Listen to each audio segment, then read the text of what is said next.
Mapagpalang araw mga kataba. Yan, bumuhos na naman ang blessing sa atin. Marami tayong natanggap na biyaya. Yan mga kataba, hindi na naman magluluto si Mama Taba. Meron pa nga kami na iwang ulam mga kataba eh. Yan o, meron tayong litsong manok. Nung naiwan yung ulam. Pero hindi naman masisira yun dahil meron namang pagbibigyan. Yan o. Ang gaganda ng mga damit, mga kataba. Oh, di ba? Mga bago. Yan. Tuwan-tuwa tong katabi ko.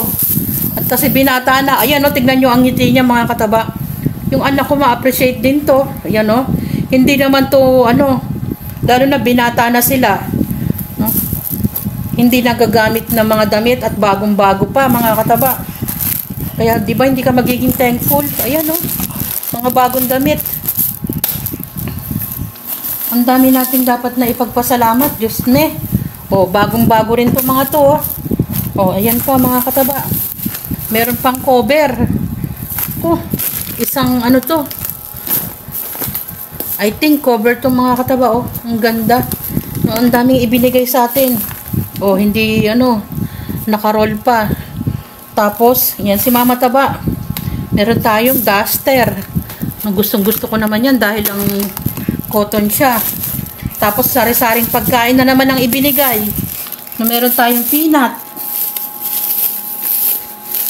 Ito naman ay kailangan natin ng pang-asin kaysa naman masira lang ng mga iba't ibang pagkain. Yan ang mga ipinadala mga kataba oh. Meron pang kasoy.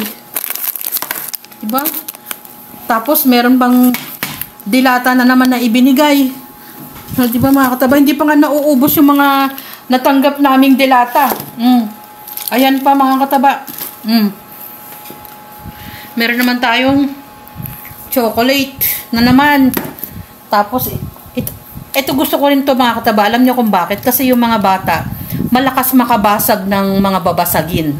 No? Kaya, thankful pa rin tayo ng mga ganito yung ating, hindi naman sa na plastic yung gamit or what, pero malaking bagay mga kataba. No? Gumagamit naman tayo ng babasagin. Ang dami nating na-receive na biyaya mga kataba. At sobrang thank you na naman si Mama Taba. No, wala kaming intention mga kataba na makatanggap na naman ng ng biyaya na ganito. Sobra talaga, grabe. Nung sabi ko nga, hindi ako magsasawang magpasalamat. Tapos napakasimpleng tao na hindi ayaw nagpapabanggit ng pangalan. Yung sa sobrang simple niya mga kataba, hindi mo alam kung paano ka magpapasalamat sa kanya. Kaya nga sabi ko, sa mga simpleng bagay, kung meron siyang gustong ipagawa mga kataba, tawagin niya lang ako na kung makakatulong ako mga kataba sa abot ng aking makakaya, agad pupunta ako kasi hindi kahinahinayang na pumunta ka. Tapos, ganito pa yung matatanggap mo. So, hindi ko na nga alam kung paano tayo magpapasalamat na meron pang dagdag na ulam, oh. No? Meron kami na iwang ulam doon, mga kataba.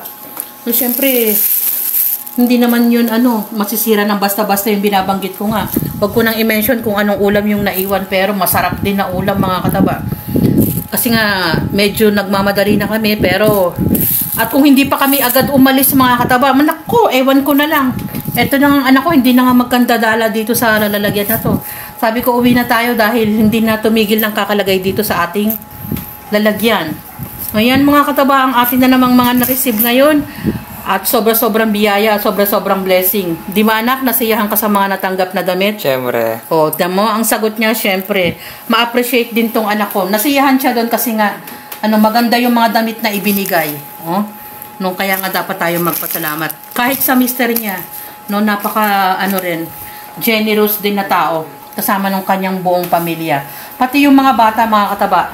Ibigay mo na hindi naman nagagamit. Ganun yung mga thinking nila na kaysa masayang or what, ibinabahagi nila. Yan yung isang araw na naman natin na marami tayong blessing na natanggap. Super thankful. Super thankful. Sobra. Muli ang aking pasasalamat.